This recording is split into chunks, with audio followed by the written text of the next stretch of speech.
Welcome to Station WBMCT, Black Middle Class Talk, where we talk, get down, throw the communication around, message, receiver, feedback.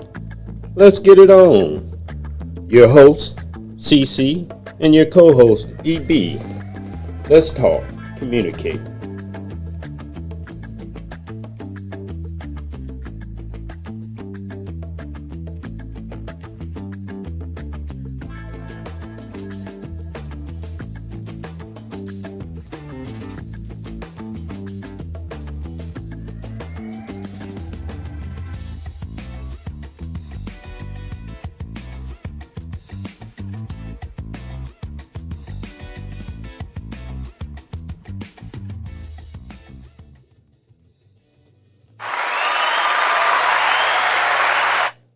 All right. Welcome back.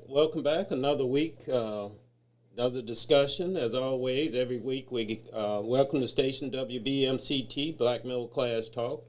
Every Wednesday here at 1:30 to 2:30, we have an hour packed of good conversation, good insight, according to us. You get to hear our perspective and our thoughts, which you don't really hear at this level. Usually you hear people on the talking heads on the TV speaking on scripted type talking points. We come up with the subject that may interest us, and we just go at it. And once again, we have our guest here. We're going to have a guest again today, the same guest we had last week. We had a great conversation. This week, and the subject is going to the subject we're going to have today is going to be do black politicians speak up for black people in light of let's say the Civil Rights Act being dismantled by the Supreme Court.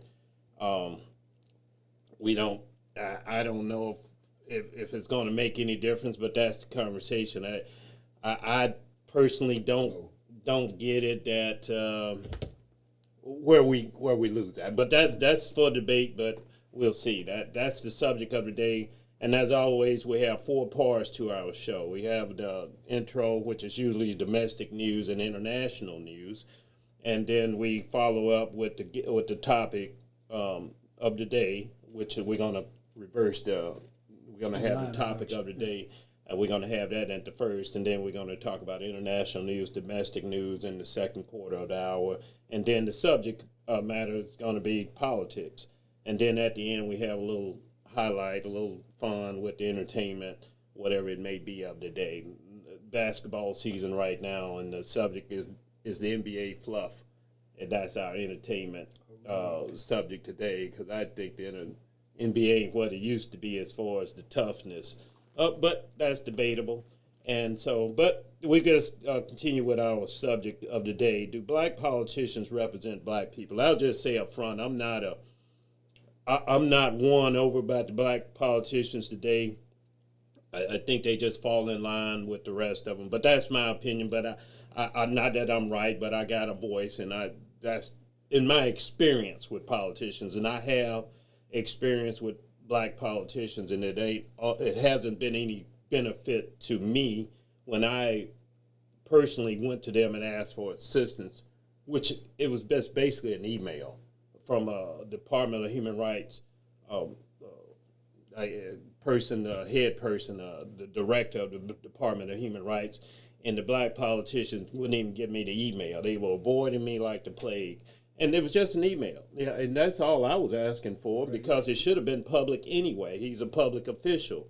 But that's the way it goes. But that was a personal thing. Now, I don't count that toward the masses. If the black politicians are doing something for the masses, I'm all for it. But in my life experience, I just haven't experienced that. Now, somebody can prove me wrong and so forth. But basically, EB, you want to go ahead and comment on that, and then we'll bring it on to our guest here, Uchi. I'll introduce him. Okay, yeah, I kind of piggyback on what you're saying is that one of the things that's the issue is that there's such a limited amount of where we're talking about on a federal level, a state level, a local level.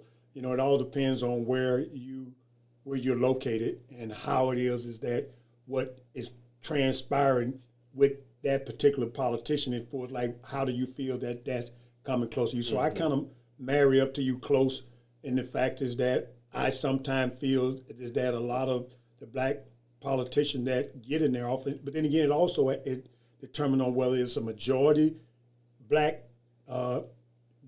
district or is it diverse, so if that's the case, they got to do that balancing act, and then sometimes they don't do a good job of it because, you have to sway, and you're left saying or they right. have to do that balancing act to get reelected because they need those Yeah, votes. they You're have saying to. If they're in a diverse, as opposed to if you're in a majority black district, you can go out there and be strong because, pretty much like Jesse Jackson's son used to be. Okay. He was in a majority black, and matter of fact, he never even campaigned, and he used to win. So in those type of situations, yes, they can go out there and be strong because they know just like in the case of Marjorie Taylor Greene, the way she was able to do because she was in majority white. Exactly. Okay, let's kick it up there.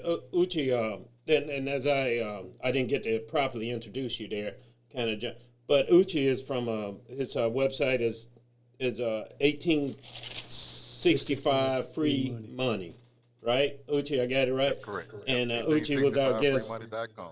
He was our guest last week. We brought him back. We had some slight audio issues, but I think we worked them out. Uchi, you gave us some good conversation last time, and as I said, you're always welcome. I figured you might give us your perspective and your experience with black politicians. You, in light of the Voting Rights Act being knocked down, and of course they're saying we're not going to get the representative like in Tennessee. The one last remaining Memphis representative they had, black representative, they call it Louisiana. Yeah. They lost there. So, and then in perspective, I would say it like this: in 1865 to 1877, during the Reconstruction, we had 2,000 black politicians on the federal level. That's right. And now we're down to on the federal level. 59 representatives and 5 senators. So that's a big significant drop between 2,000 down to 62. And so I just wanted to throw that tidbit in there before I let Uchi weigh in. Do you think that black politicians represent black people or speak up for black people? Not as they should. And I would have to go with, if you actually look at the outcome of a lot of cities that have a lot of black leadership that are predominantly black cities. And where have those politicians did to help the actual citizens of their city? Have they made their citizens better or have they gotten worse? And see, the thing is, I always look at, if you're going to have people that represent you, they should know what you actually need, the tools you need to actually get to another place in life. If I go back and look at someone like Maynard Jackson here in Atlanta, the path that he set for black entrepreneurship in the city of Atlanta has been legendary, and actually paves the way to make Atlanta better for blacks when it comes down to city contracts, construction contracts of that nature, because those are different things that he put in legislation to the white contractors of the city of Atlanta, that they have to have a black mentee they can teach, they can take up under their wing. And so a lot of those same black contractors went on their own and created massive companies. You probably heard of Russell B. Williams Construction. He did a lot of the bigger construction here in Atlanta, especially the Mercedes-Benz Stadium currently. Right now, they're actually working with the Bank of America Stadium in Charlotte. So you can pinpoint certain ones, but as a whole, I don't think a lot of them are doing it. Right. And what year was Maynard? I think he was around 1980. Maynard came in 79. 79. And you're right. That is a great example of a politician making a difference. But we have to consider the year, 79. Right. Here we are in 2026. You're right. It's also, who's the other one from, golly, I'm embarrassed now.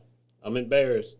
The other politician from Atlanta, smoke at Jimmy Carter's, golly, I'm feeling so embarrassed. Andrew Young. Andrew Young. Thank you, brother. I'm getting older now, so you got to forgive me.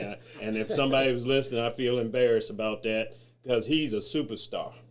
and he made a difference. These are impact players from that era.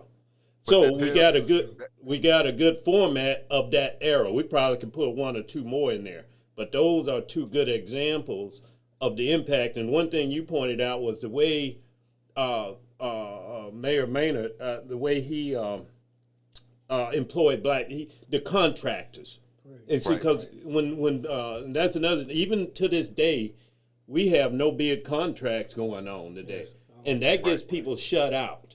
And then the black politicians should be stepping in at that very time to say, hey, wait a minute, you shutting out a group over here. And it ain't it. And this black and brown stuff is getting on my nerves too. Because generally, when they talk about people of color, they're not talking about black people.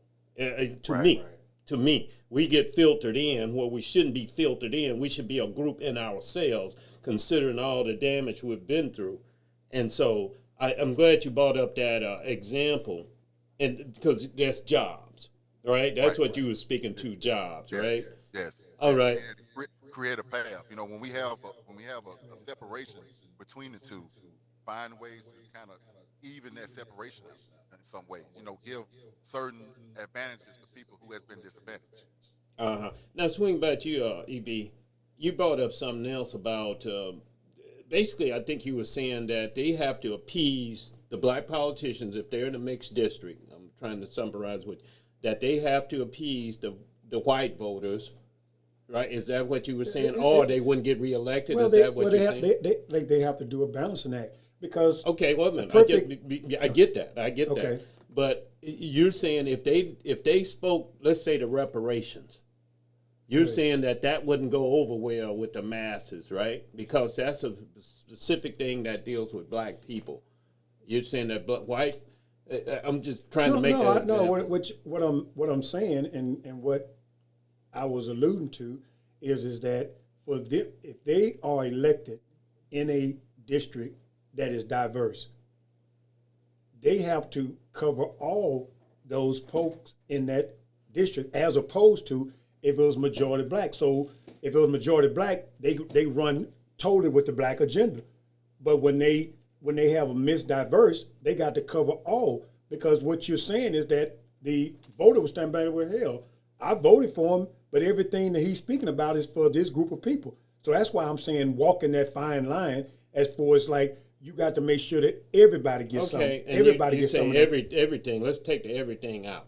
Let's just say one thing that this black politician is speaking to. Now he's trying to get elected or reelected, and just take one thing that this black politician is talking about. You're saying that it sounds like to me you're saying it's going to this way not motivate white people because you're not talking about my issue. But the only reason I bring that up is to say I'm not sure that's the case when in today's world. I think black people can feel free to be black politicians, and I think, in my opinion. So you're saying is that based on even if they're, take for example, Tim Scott. He was put in that position by the governor at the time. Okay. And then he came back and he won. Right. Have you ever known Tim Scott to speak about any black issues? Right. And that's the example I'm showing is that that's who put him in there. He's a black man. Okay.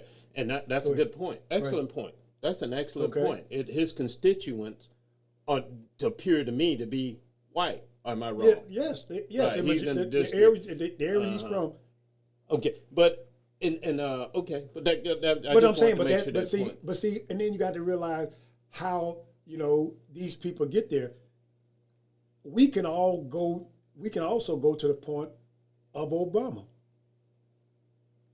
Obama was placed in that position by white politicians.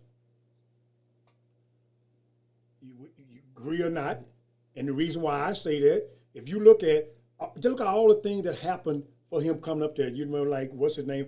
They saying is that he speaks well. Mm-hmm. So this is a group. So in other words, even though it was a lot of bumps along the way, this is Edmund speaking this, is that Obama was propped up by whites. He was propped up by him because, and the thing about it is, that's why that race was so contentious.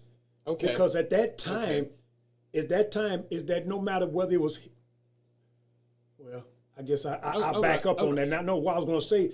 It was at that time, it didn't matter. They could have put Mickey Mouse in that position, in that as a Democrat, they was that year is that they was going to win. Okay.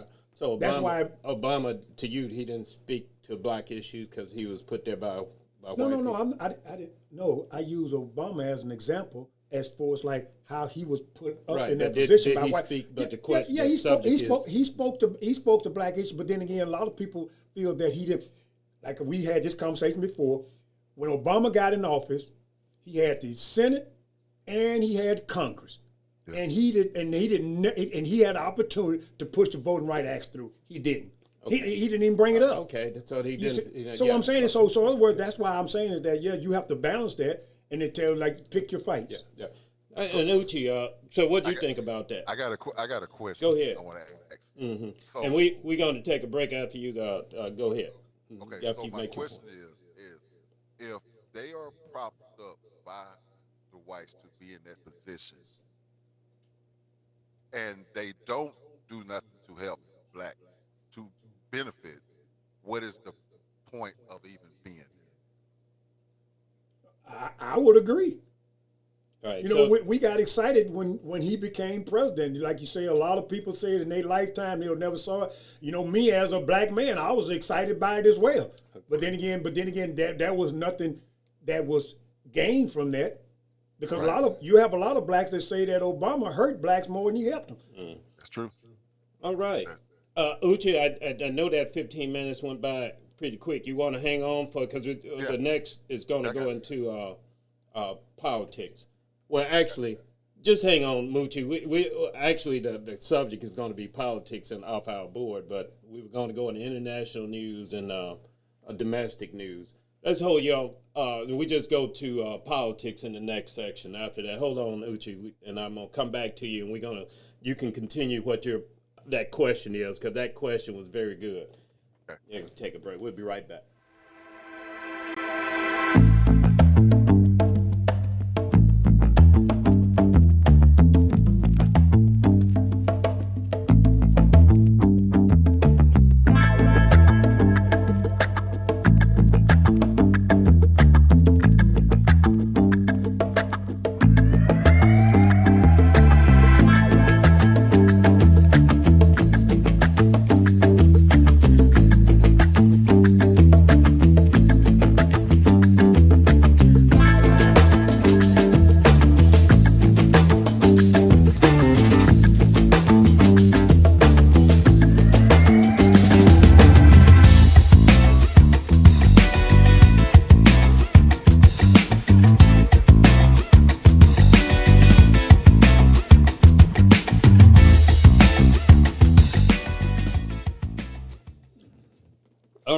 All right, we're back. Took that quick break.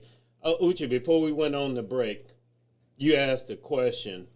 What's the point of having a black politician if they're not serving black people? Is that what you were saying? Correct. And did you want to take a stab at that? Well, no, I agree with that. You know, it's funny is that where me and Uchi is from is that it's 65% black.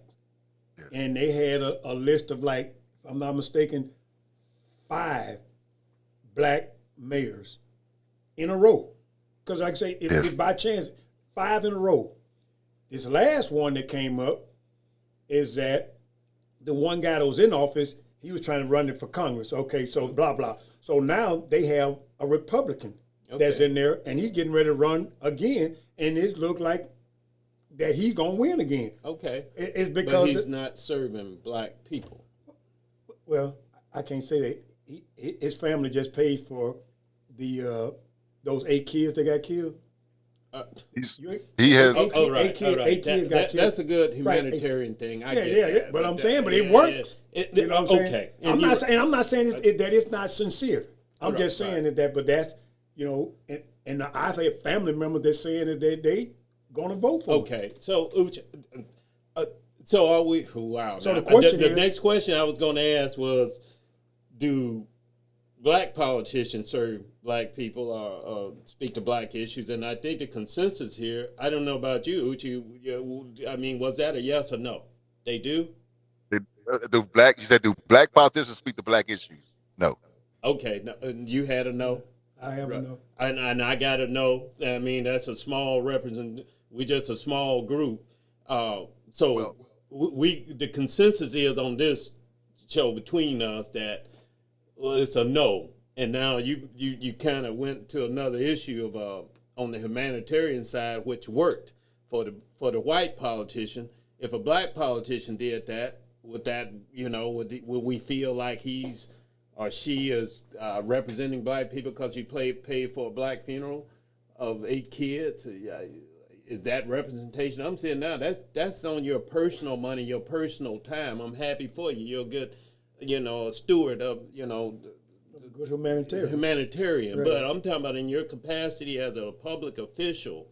And I agree with you, EB, that it might not be politically advantageous to your career, depending on where you are, the districts, to speak to black issues. Yep. Now, that being said, you brought up Jesse Jackson Jr.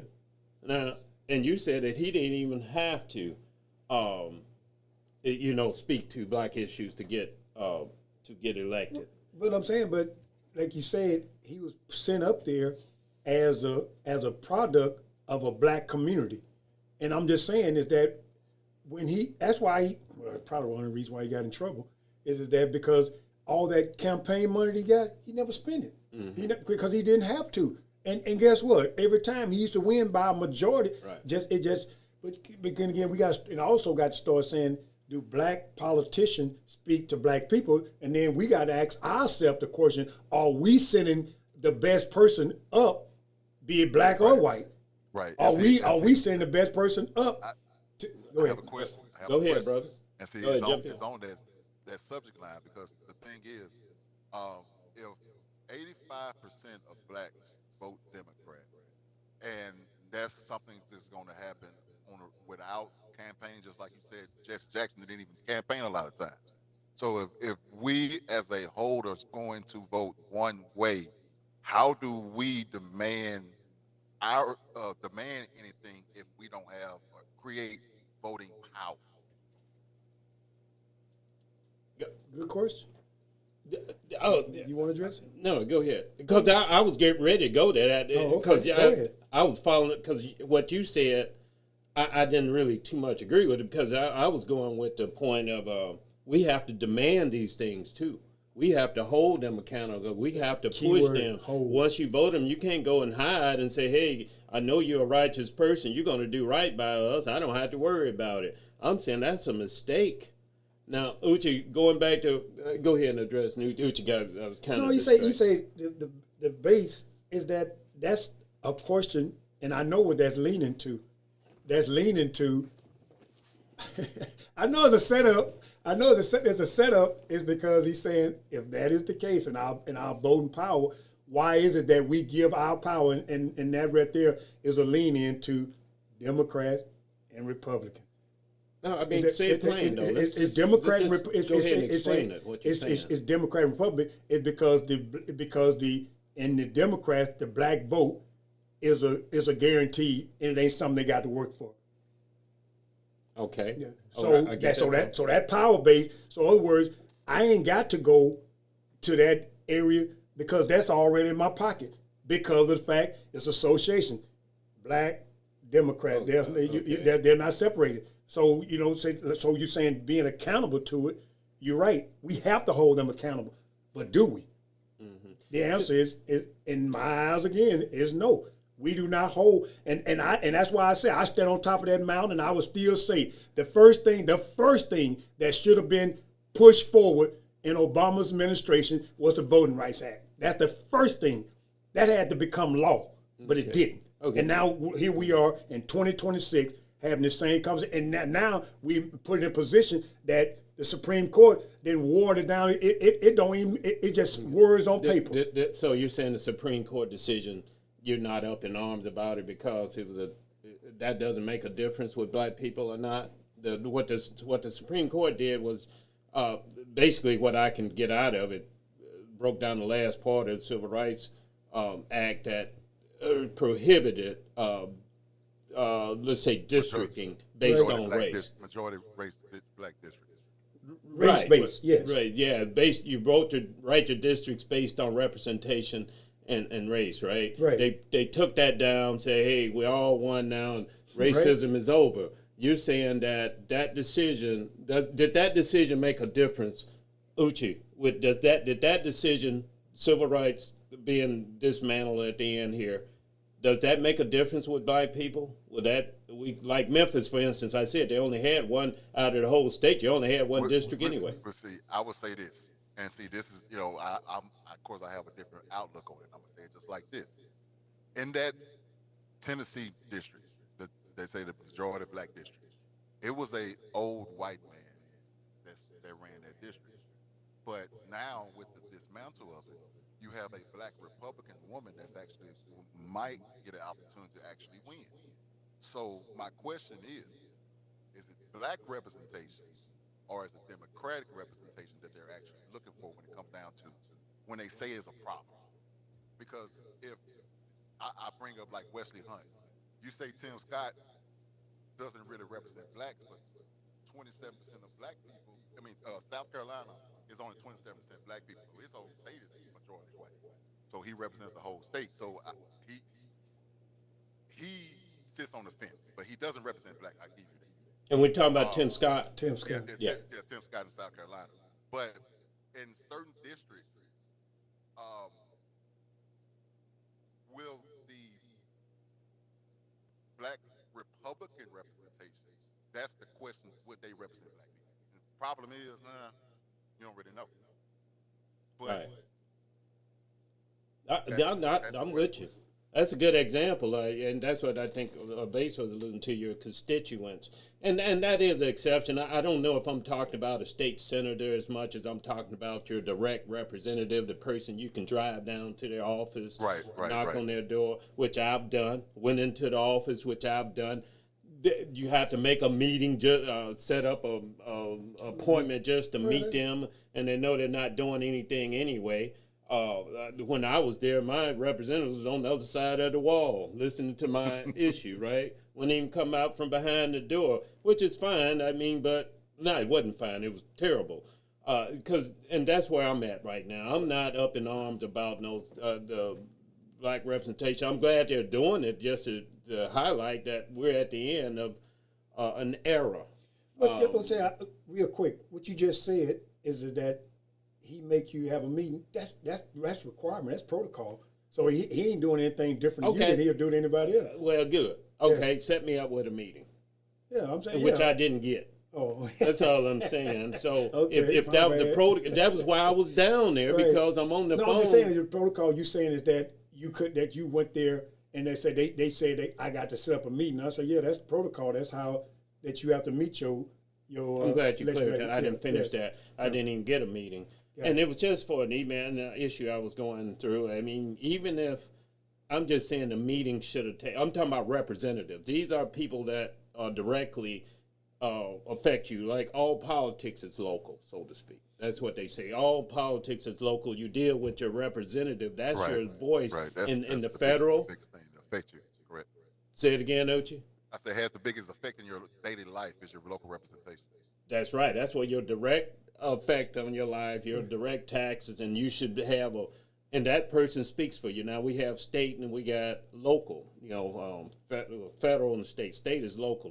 These are the representatives that I'm referring to. And in my opinion, this voting rights thing that everybody's up in arms about, the talking heads you get all the airtime and how disgusted they are. Yeah, it was racist. I get that. But hey, you wasn't doing nothing up to this point. That's is what I'm trying to say. You were talking about the old guy down in Memphis. And, is it because he's old and he's white that he's not good? I don't think so. Maybe he hasn't been speaking. But I'm saying my premise, and we'll wrap this up. You guys can draw your conclusion if you want to. We'll go around. But my conclusion of the matter is it's Voting Rights Act. I don't think we lost anything as much as we're going to gain some because a white person probably can speak to your issues, black issues, better than a white a black person, because the white person doesn't have these apprehensions. Oh, the white people gonna run away from me. They ain't don't support me no more. If I say this, a white man, he's just gonna, hey, well, it is what it is. It's the truth. Black people been oppressed. They got issues that stems back way back to Reconstruction and slavery. These issues still exist. In fact, this is why we got a dummy sitting in the White House right now, because of the black issues are never addressed. We're kept them down by systematically. But Uchi, did you have anything? Because I want Uchi to share with us a personal story he shared with us, if he don't mind. But on this issue, did you have anything? Well, like you're saying, is that you made the comment about the guy in Memphis, is that why is it that you're saying is that we accept that, but because that guy does a good job, I don't have a problem with that. Yeah. But then again, why is it that we can't have a person of color do the same thing? Is that saying that we don't have anybody out there that's capable? Well, they're not running. Right. Exactly. Uchi, I know we're a little bit over, but you told, man, a powerful story about, and this goes to life lessons. We're kind of moving to another segment before I let Uchi go here. I wanted him to share this story he told us about life lessons and making choices. So if you can share that with us, Uchi, on your friend and when you were younger, what happened. Yeah. So, back when I was 17 years old, it was me and a guy, good friend of mine, went to school together from sixth grade all the way up till we graduated. And we come from two different backgrounds. But we hung together and we enjoyed our time together. And we had a lot of fun together as kids. The ruckus things that people do as kids. So one day we were sitting out having a conversation. It was a group of us. We sitting out just kicking it like normal. And four of our people that we know from the neighborhood pull up. We both know them. We walk up, hey, bro, we got these credit cards. Y'all want to go to the mall? And I'm very apprehensive. I'm like, well, where'd you get the credit cards from? My friend, he was like, bro, mama ain't bought me no clothes. I need to go get some shoes from school. Bro, y'all go do y'all thing. I'm good. Y'all can have that. And so as they left, that was really the last time I seen him free. But what it was the guys that pulled up had just killed a wife of a sheriff. And they kidnapped her, corner of Fairfield and 7th Street, and took her to Greenwood. And that's in Louisiana, right? Right. And it was it's so ironic because they left her there to die. But before she died, she was actually able to say the description of the guy that did this to her before she died. And that's what makes it so ironic. But it was there was 6 of us sitting out. 3 of them left with them to go to the mall to spend those credit cards. And after they got they found out who the guys that killed the lady. They went to the surveillance cameras of the credit cards because the credit card, you could track credit card usage. And so they went to the cameras in the mall and saw all 7 of those guys. One of them was my friend. And when they arrested all 7, not just the 4, arrested all 7, and all 7 of them life sentences. And this happened in '97, and he's been locked up ever since. And I thank God for me just saying, having the awareness to say, no, I'm good. Right. And I just wanted to point that story out because it's a good story for young people and life lessons and choices that you can make that can change your whole life. This is a tragedy, and this is I'm just that story just kind of. That's the black experience. I don't know what to say about it, but it doesn't. I mean, politicians probably could. I don't know if they can help a situation like that, but it's. Well, it's a lot of times it's about what are we actually teaching, and the point of being aware of decisions. A lot of times they had a big famous trial that just concluded last week. This rapper out of Jacksonville's name. I forgot his name. Julio, something like that. he was killed. And one of the guys that they that gets killed come from his family were taking trips to Africa, so they tell you what type of family he's from. They would really doing things a lot of kids that come from impoverished neighborhoods never experienced. But he's now serving life because he was following up behind a gang member, and he was at his family's home for the holidays. They was in this big house with sister, mother, just having fun as a family. And the his friend, the gang guy, called him. I need you to come with me. He left with him, and they went and killed this guy. He came back home and like nothing happened. Now he's serving life in prison Yeah. behind that decision. And he comes from a well-to-do family, Right. all behind decisions. Yeah, bad decision. But hey, I appreciate you, Uchi. I appreciate that story. I had to share that when I heard problem, that. man. That was just heart sinking. And but anyway, we're gonna go to the next session, brother. I You're always appreciate welcome. y'all. I appreciate You're y'all always having welcome me. back. Appreciate it. Thank you. We'll be right back, Anytime. guys, after a break. Y'all enjoy. Take care, Ooch. Thank you.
All right, we're back.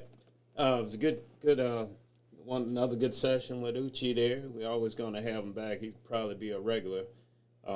He has his own show. He's check it out. 865freemoney.com. I'm gonna have to check it out myself.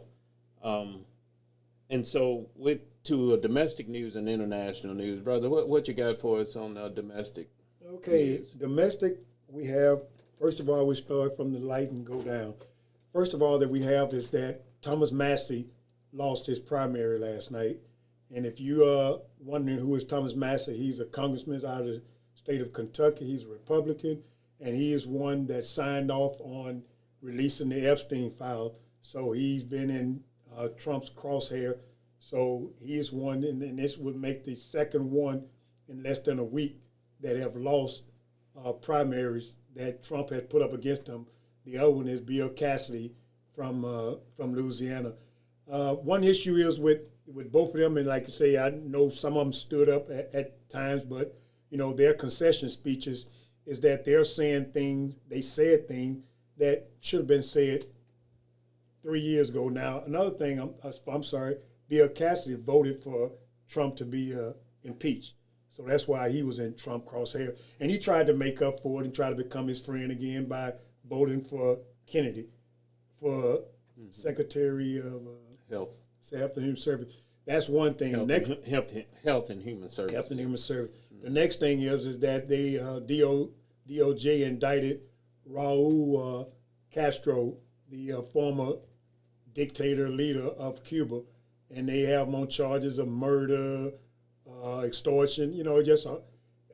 I always say, it's called ED, Epstein diversion, and this is another example of Epstein diversion. I just think that every day that I've noticed in the last 3 weeks strong is that every day there's something in the news that they doing a press conference behind.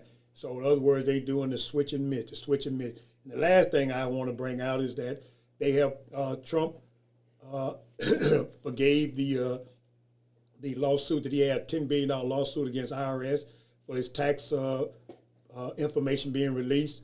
But as a constellation, what they did is that they are setting up a slush fund, and this slush fund is for anybody that feel that they've been wronged by the federal government, and it's basically against Biden and his DOJ. But this is a slush fund that's going to be ran by the Attorney General, Trump's old lawyer, and Trump is the one that can appoint, and they're going to be appointed by Attorney General, but they can be fired by Trump. So it's basically a Trump slush fund. I just want to clarify some things. He's the acting Attorney General, and this slush fund it's an illegal maneuver. It's a robbery. I think you're being a little generous with the Trump administration, as if this stuff is on the up and up. This is all robbery. This is highway robbery. If we used to back in the day say you've been rolled, when you get robbed, that was our slang. America's being rolled now, like and robbed. And this stuff is totally illegal. How can he be the plaintiff and the defendant all at the same time? It's like you go in this old Andy Griffith skit when this guy's mad, he goes into Andy Griffith. You remember Andy Griffith show? Right. And this guy, he's gotten a ticket from, I guess, Barney. He comes into the office and he's hollering and screaming. And, he says, and Andy has on his thing, his sheriff, right there. He said, this is a travesty. I want to see the judge of this thing. I got to see judge. So Andy takes his thing. He switches around to the bag. He said, judge, Griffin. Right. So I'm just saying this is a highway robbery. This is Trump does stuff. Everything he does is pretty much illegal. And people take it as if it's legal. And that's why I wanted to just jump in real quick to say up front that what he's doing with that slush fund is what you quote slush fund is just a payoff for his private army. And it's an insult to the Americans. Why take our money, Mr. Billionaire? Then you already stole money. Pay him on your own money. You take this man's a total disgrace to America. Right. And we can't. People think this is normal, especially young people. Those kids who are 10 years and old, and young or whatever, this is all they know. They don't know any difference. They think the president can do this stuff. Yep. And so going back to these backboneless, no backbone politicians, you just talked about Cassidy. Who's the other one? Cassidy and Massey. Okay, let me deal with Cassidy first. Cassidy, he gets no fanfare. He's a doctor. How do you confirm an idiot to the Department of Human Services? Kennedy is strung out. Well, let me take that. I appreciate when people. Has been. I appreciate when people overcome their addictions and get the. So I don't want to make him seem like he can't overcome. I'm just talking about the stuff he's done while he's in office. And Cassidy confirmed him. He knew better. But he did it, as you said, to appease Trump. So I have no sympathy for him. Should have lost. Now, Massey, he voted with Trump 90-some% of the time. So, but I do have he got half a brain because at least he stood up, put his job on the line for the Epstein files to be released. And so he gets a few points from me from there, but just the fact that we didn't have to... They should have stood up way before the election came around. So that tells me, like we were talking about black politicians earlier, politicians pretty much want to keep their job, and some of them will do anything necessary to keep their job, and that's why I gave Massey a pass. Seemed to me he did have an inkling of doing the right thing at some point, and that some point came, and I think that's a life lesson. At some point, you're going to have to do the right thing or just keep going down the rabbit hole. But that was domestic news? Yeah, that was domestic. Was that was it? Yeah, those three items. But like you followed up on that, is that I guess I should have made it clear is that this slush fund of taxpayer money, go along with, the ballroom that's being made. It was going to be private donation. Now they trying to, because they had that attack, now that's a sign that they saying that we need to provide better security. So now they talking about $1 billion that they talking about doing that, and then now they already painting at the reflection pool.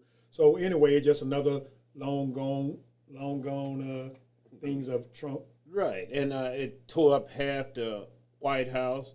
Yeah, if that was if Obama had did that, we'd be talking about Section 8 all day, won't we? Then tore up the house. It was a public house, and you didn't come in there and not only did you put holes in the walls, you tore down the whole wall. And if that ain't no Section 8, I move to the presidential level, I don't know what he is. This man and tore the whole house down, half of it rather. Then it painted the pool and I haven't even seen it. Reflection pool. Yeah, and all this is just a money grab. This is all corruption. Because you got to figure, somebody got paid to tear it down, unconstitutional, shouldn't have tore it down without approval. Somebody's got to put it back up without approval. No bid, right? You got to paint the pool, and you got to waterproof a pool, right? No bid. This is all corruption. There's so much corruption. I don't know if anything he's done that isn't corrupt. It's easier to try and think of something. Maybe, I don't know what that would be. Maybe somebody can tell me. But anyway, on the international news, of course, we still have a war. We still got the Strait of Hormuz is closed. The impact is trickling in. You see the gas prices, see the food prices going up. This is a trickle, but it's going up. It's not going down. This man is over there talking about the ballroom. He's caused a worldwide catastrophe, and he's totally ignoring the catastrophe it's caused. Now, I give Trump too much fanfare because he shouldn't be able to do this. This is the system that we had before this idiot and tore it down, the system of checks and balances. The Republicans are all in with destroying this democracy because they see the writing on the wall. They don't have the numbers. It's becoming a majority-minority country. In other words, everybody's a minority. Nobody has the majority. But we're going into if we don't win this election come up in November, we're going to an apartheid-type system where you have minority ruling the majority, just so you know. And Strait of Hormuz is closed. But my thing also I'm always going to mention is the war in Gaza and Israel. What Israel has done to the Palestinians, to me, is nothing short of genocide or attempted genocide. I don't know what the numbers are now because we don't get any report. The news is captured here in the United States. If Biden was in charge, they'd be running that every day like they were when Biden was in charge. And Biden really bears some responsibility in this because he's the one that flew over there and shook hands with the man, and you didn't get anything out of it. You could have stopped it then. I don't want to get started on Biden because that's going back because where we are right now is we're on the peak of disaster. In fact, I think we're already past it. And then we got the war in Ukraine still going. Now it looked like Taiwan is on deck.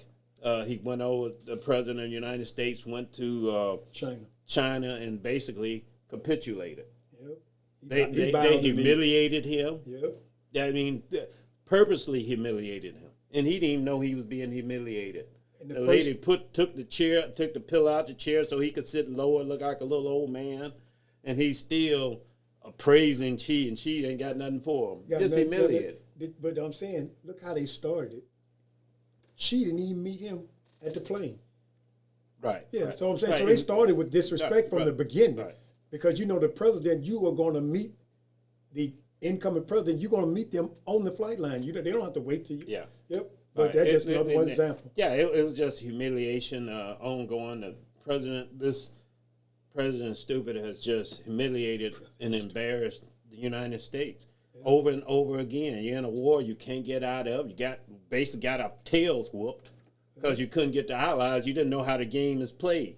Right. You thought I know what he was thinking. He thought the United States handles all these wars and that's how they go. No, man, you didn't. It's just I can't believe the ineptitude of it all. And the Republicans, it just turns my stomach. By the way, and we were talking about way back in the Reconstruction, that was Republicans were basically what the Democrats are today. Yeah. It's kind of the flipped. Dixiecrat was the Yeah. The Dixiecrat was the what Republicans are now. Yeah, and so the flip, and that happened in around Reagan time, where the kind of flipped, where it officially flipped, where the Democrats of that day, of the Reconstruction days, went over to the Republicans, and they basically that's what they're doing right now. They're still fighting the Civil War over there. So that's where we at. It's just reality. Did you have anything else on the subject, brother? No. I know I just glossed over international news, but that I can say that I'm gonna be able to say this same thing. Don't have to do much research on it. Genocide is happening in Palestine. Ukraine war is still going on, and then we got the Strait of Hormuz closed. It's a disaster. We're gonna take a break. We're gonna come back with a little bit more highlight on the entertainment and the fluff NBA that we have today.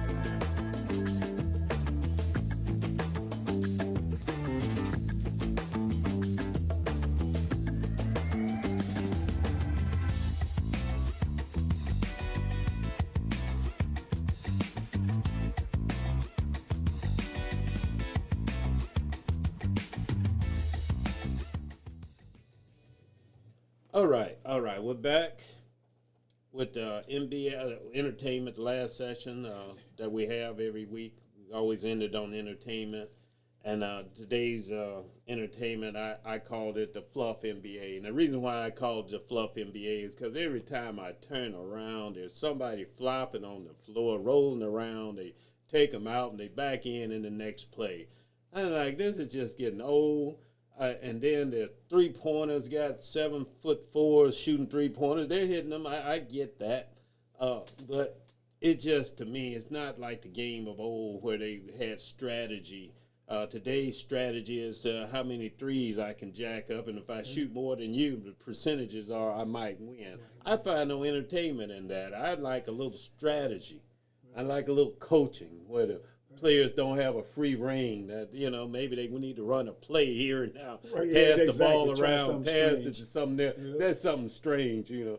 But I'm with Larry Bird. Back when the league was legit, and so that's, you seen that commercial, right? So that's where I'm at with NBA. Not that I don't like it and I enjoy it, but it's just a different game today. But go ahead, brother. What were you saying about the It's the a different game is that, since betting has taken over sports, that is illegal. I mean, it's legal betting on sports.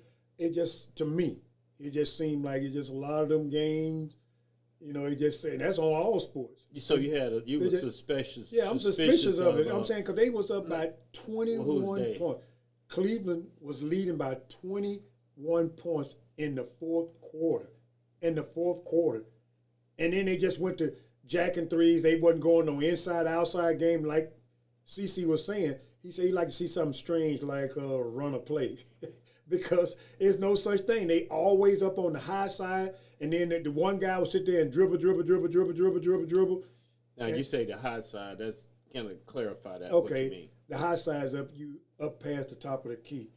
That's the right past the half court. And the low side is down, believe down in the go paint. where the 7'4" guy. Yeah, I'm saying, well, you got a 6-foot guy that was killing them. Allen was killing them, but then again, they went away from passing the ball inside, passing back outside.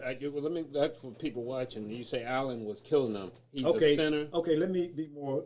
Because people don't know. They don't watch. When I say killing them, I didn't mean literally killing them. I was saying is that he was outplaying the New York players when they was going into him and then throwing it back out, throwing back in, and then he, because of his height, is that he was able to maneuver and take advantage of the shorter guys there. So that's what I meant by when I was saying that. Oh, right, and that's good clarification because you're going back to, you're speaking my language. Yeah, now. I'm speaking. The big guy who's, how tall is Allen? 6'10"? Yeah. 6'10". The big guy goes under the goal. Right. He's got a 6'2" on him, right? 6'2". Yeah. That's an 8-inch difference. Right.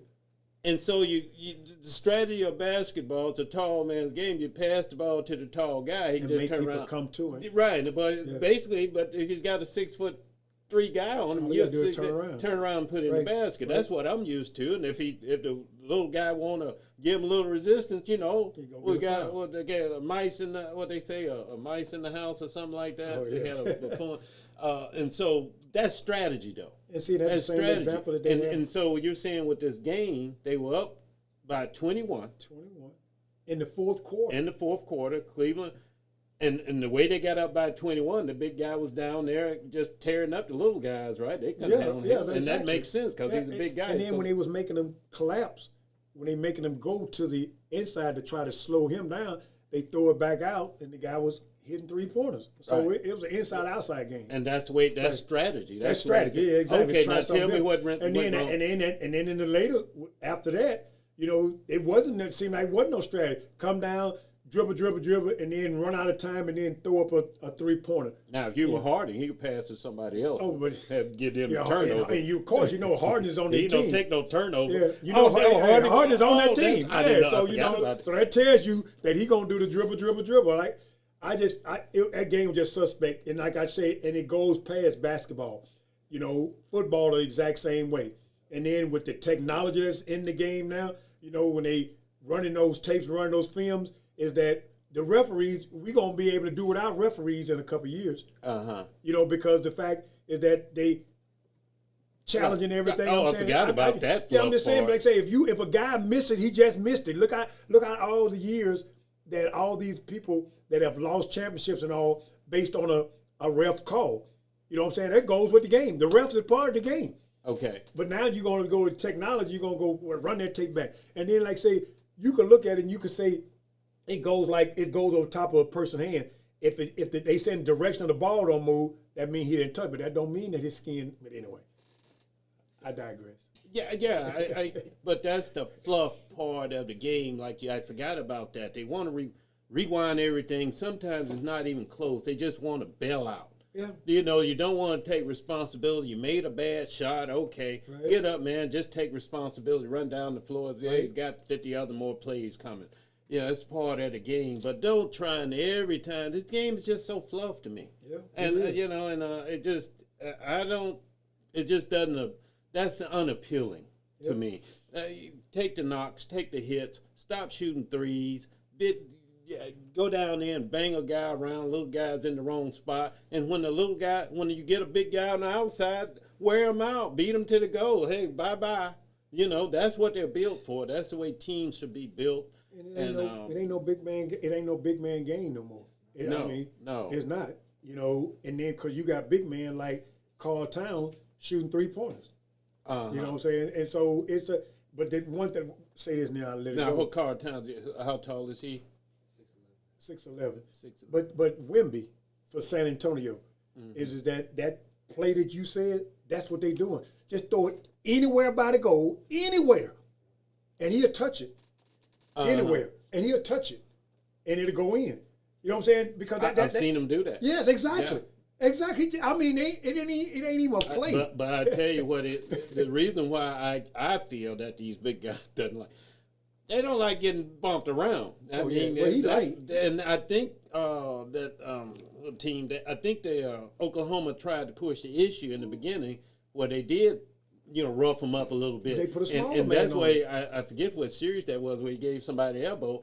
Okay, that was a statement. That's the way the game is usually played. We don't push you around, see if you can stand this pushing. Yeah. And put he bodies couldn't on really stand it because he reacted the wrong way. He Right. got him out the game in a big game because and that's what they watch films for. People and so, but like I say, that was He's a a whole, European player. So. Right. All right, that was a good discussion, brother. It was good. Good show. As always, everyone out there, hit the subscribe button. We're here every Wednesday live from 1:30 to 2:30 Central Standard Time. If you want to come on, such as Uchi and voice your point of view, feel free to email us or we'll get you on. And that's pretty much it, brother, for today. I'm glad to have you, man. Good the conversation. Got our producer over here doing a good job on the camera. So we can only get better, and we get better when we have good participants and good conversation. That's it for today. And as your ancestors would always tell you, always, always do the right thing. Peace.